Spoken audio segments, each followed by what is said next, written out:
Unified 911, anong matutulong namin sa'yo? Anya ti maitulong miken ka po. Anong may tatabang ko sa imo? Unsay akong ikatabang nimo? Ngini makadabang na misal ka no. Sa anumang wika o dialekto, may tulong na darating sa iyo.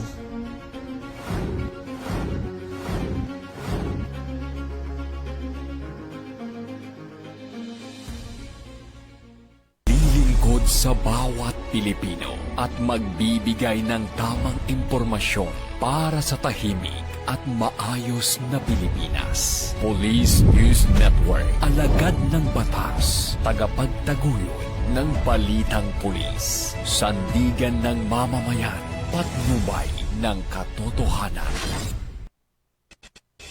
La Campo Crame, maghahatid ng pinakahuling kaganapan at nagbabagang balita. Ito ang PNN Police News Network.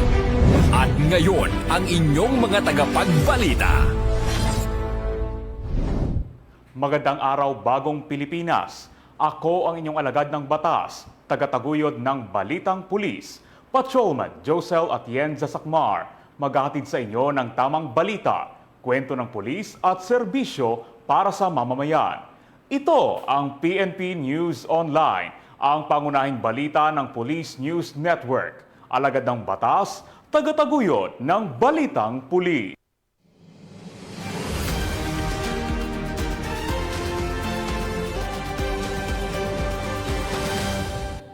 Narito ang mga balitang hatid ng ating PNN correspondents mula sa iba't ibang panig ng bansa.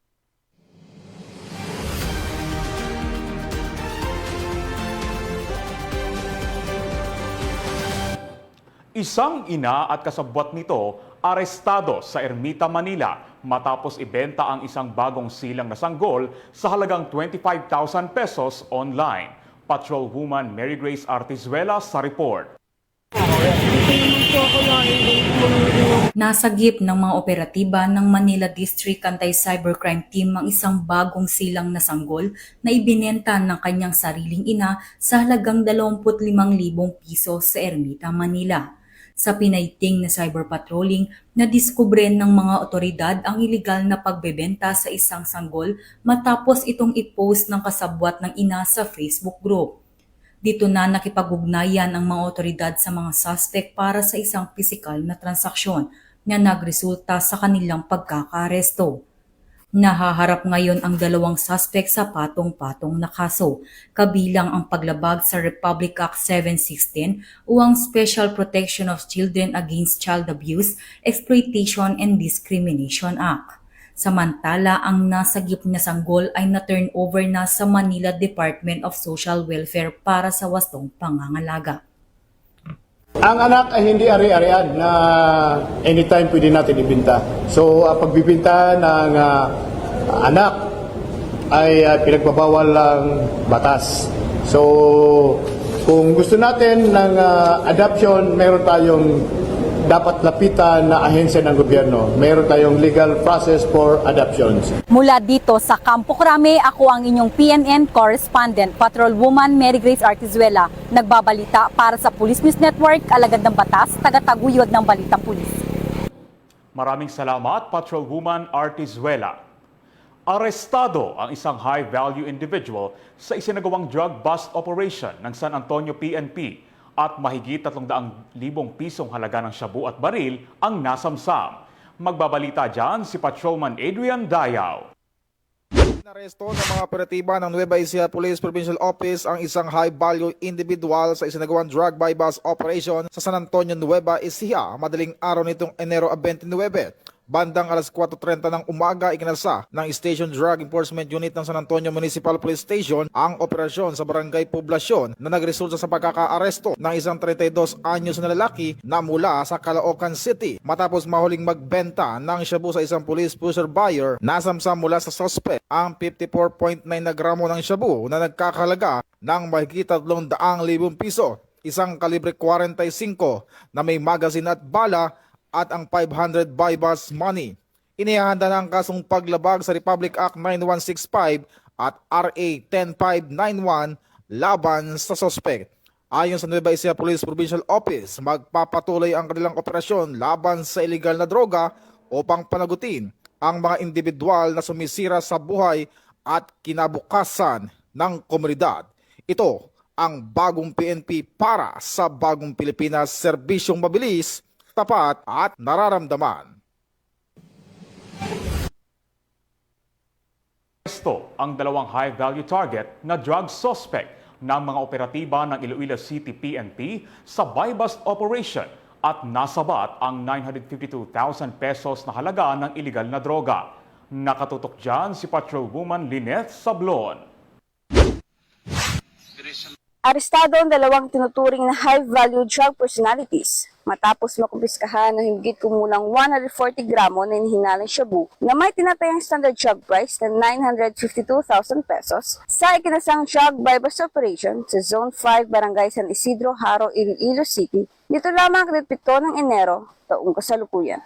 Kinilala ang mga suspect na sina alias Bert, 27 taong gulang, at si alias Cap, 44 na taong gulang, kapwa residente ng Haro, Iloilo City at matagal nang minomonitor ng pulisya bilang mga high-value individual sa iligal na droga. Nasamsam mula sa operasyon ang siyam na heat seal transparent plastic sachet na naglalaman ng hinalang shabu, buy-bust money at ilang pang non-drug items. Isinagawa ang operasyon ng mga tauhan ng City Drug Enforcement Unit sa ilalim ng pamumuno ni Police Captain Rocky Jimeno III, Officer in Charge, katuwang ang Regional Intelligence Unit 6 at Station Drug Enforcement Team ng Iloilo City Police Station 3. Sa kasalukuyan, nasa kusidiya na ng Iloilo City Police Station 3 ang mga naarestong suspect at sasampahan ng kasong paglabag sa Republic Act 9165 o ang Comprehensive Dangerous Drugs Act of 2002. Sa patuloy na pagbabantay at maagap na aksyon ng Philippine National Police, nananatiling matatag ang kanilang panata na supuin ang iligal na droga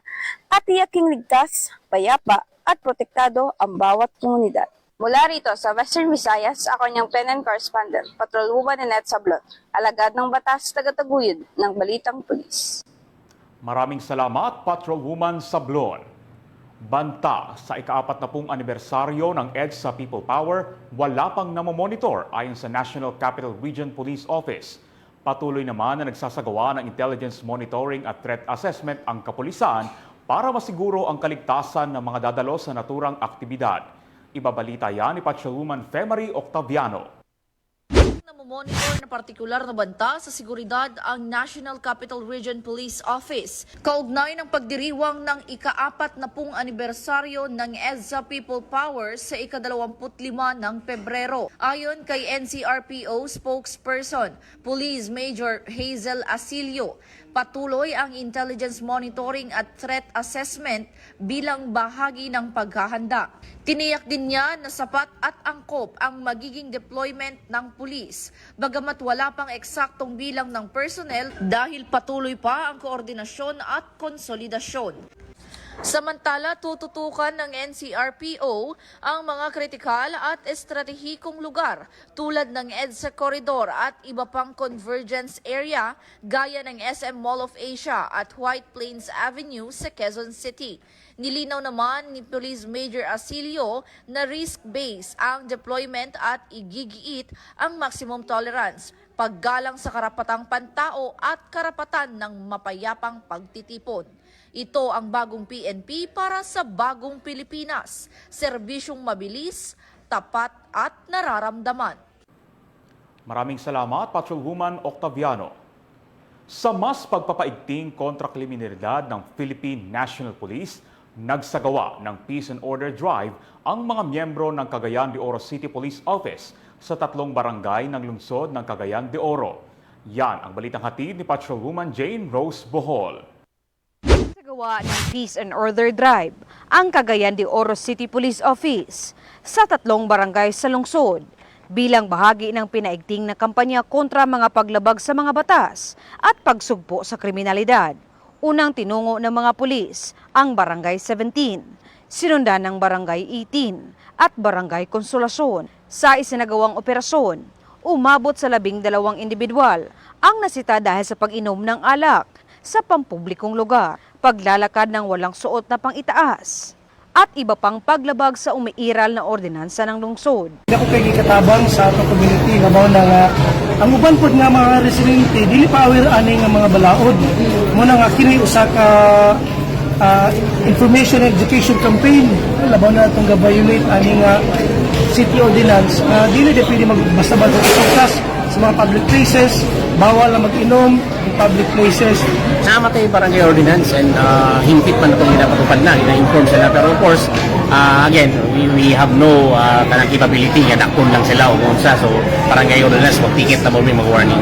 So, much better po itong naay police good as kay makita nila and maka-warning po, oy, tinunanay gilin. So, Isinuko rin sa mga otoridad ang isang caliber 38 na revolver at agad na dinala sa Police Station 1 para sa wastong dokumentasyon. Ang operasyon ay sinagawa ng mga tauhan ng Cagayan de Oro City Police Office, katuwang ang Task Force Oro at ang Regulatory Compliance Board ng lungsod bilang bahagi ng patuloy ng pagpapatupad ng Peace and Order Drive upang higit na paigtingin ang disiplina, maiwasan ang krimen at mapanatili ang kapayapaan at kaayusan sa mga barangay ng Cagayan de Oro City.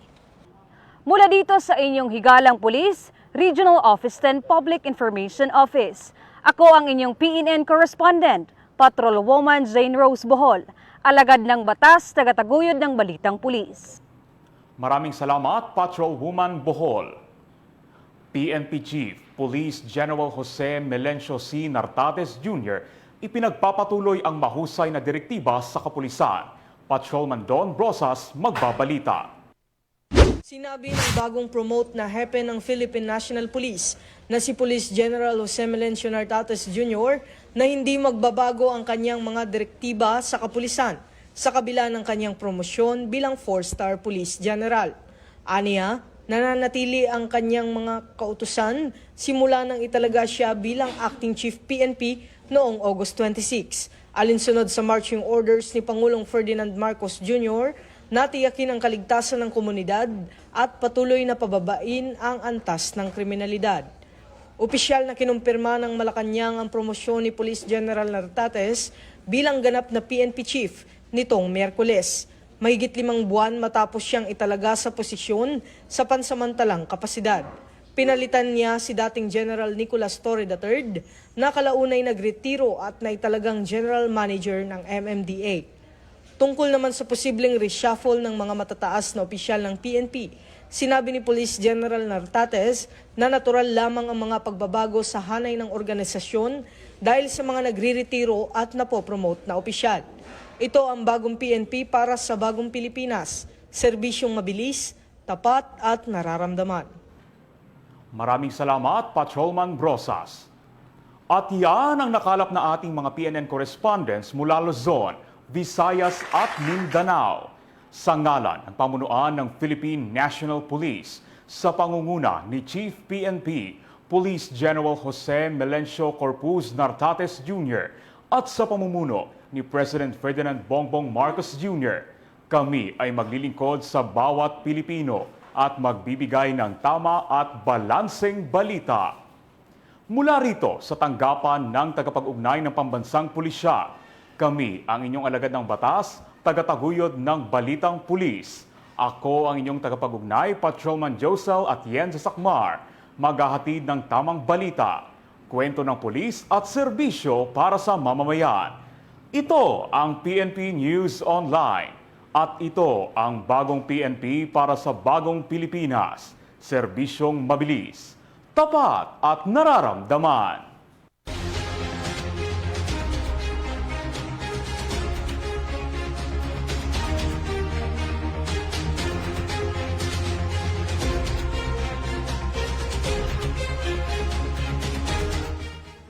Police News Network, alagad ng batas, tagapagtaguyod ng balitang pulis.